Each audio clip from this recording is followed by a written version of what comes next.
Good evening, everybody, and thank you all for coming. Your Excellency and Mrs. Ferguson, Mr. Robert Secchi, the U.S. Consul General, and Mrs. Secchi, the Worshipful Mayor of St. George's, Mr. Garth Rothwell, the Bishop of Bermuda, the Right Reverend Nicholas Dill. I want to welcome you to the Star Spangled Bermuda 200 reception. Let me take a moment to explain what this celebration is about.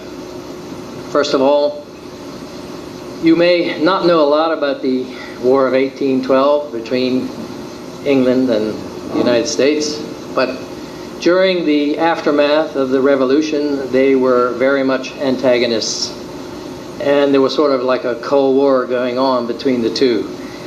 The United States declared a war on Britain because of all of these shenanigans going on. And this war lasted for a few years. But the important part here is Bermuda's role in that war. In particular, the 1814 event, which was when the British fleet congregated here in Murray's Anchorage, where we took the Spirit today. They had 18 ships, and they had 5,000 troops, many of them released from France, because the French War was just over. And they were headed to Washington and Baltimore to teach the Americans a lesson. The important part of this is that much of this was actually planned here in Bermuda and worked out by Admiral Cochrane for Admiral Coburn, who was the head admiral of this entire operation. And it was actually done at Mount Wyndham in Bayless Bay. They rented that from an outer bridge, and they planned the whole thing from up there, and they could see the entire British fleet sitting out here in Murray's Anchorage. So this is an important role for Bermuda, and it's even more important because of the Bermuda pilots. Because as you know, earlier here in August, we had this year, as they did 200 years ago, persistent east winds for probably 2 or 3 weeks. They were suffering the same thing. These square ships out here in Murray's Anchorage, the only main channel out was the Hurd Channel, which went east and southeast.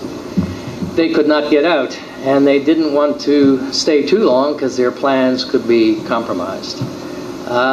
So they asked the Bermuda pilots what they might be able to do, and they got a couple of pilots that said they could take them out through the North Channel. That's an extremely narrow, treacherous channel. Not even the pilot boat today will go out through that channel. But they took 18 huge ships through that channel, totally unscathed, and they were on their way to the Chesapeake to attack Washington and Baltimore. So Bermuda's role was quite significant, and in fact the pilots were here instrumental in accomplishing that. That's why we had the pilot boat today lead us out, and that's why we had the deputy head, I think he is, of Mario Thomas of the Pilot Association, and we're happy to have him here. I think he's here somewhere. Anyway, I don't want to dwell on this too much. I just want to say that on behalf of the Bermuda Heritage Partnership, and I should explain briefly what that is, because you don't really know what that is.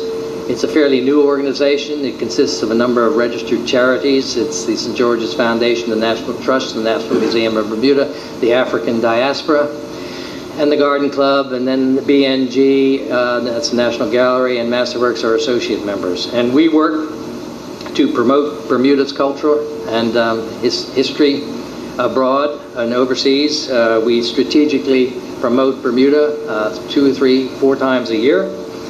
The other thing we're about is converting that promotion into actual tours and bringing people to Bermuda and then customizing them using Starlet Williams Select Sites Group to actually customize the tours to exactly what they want. And then the final thing, and most importantly, is to deliver that product. And our standard is to exceed their expectations every single time. And that's what we try and do. And I think we, generally speaking, have done that. And the number of tours is slow at first, but it's beginning to grow. So we're on the right track.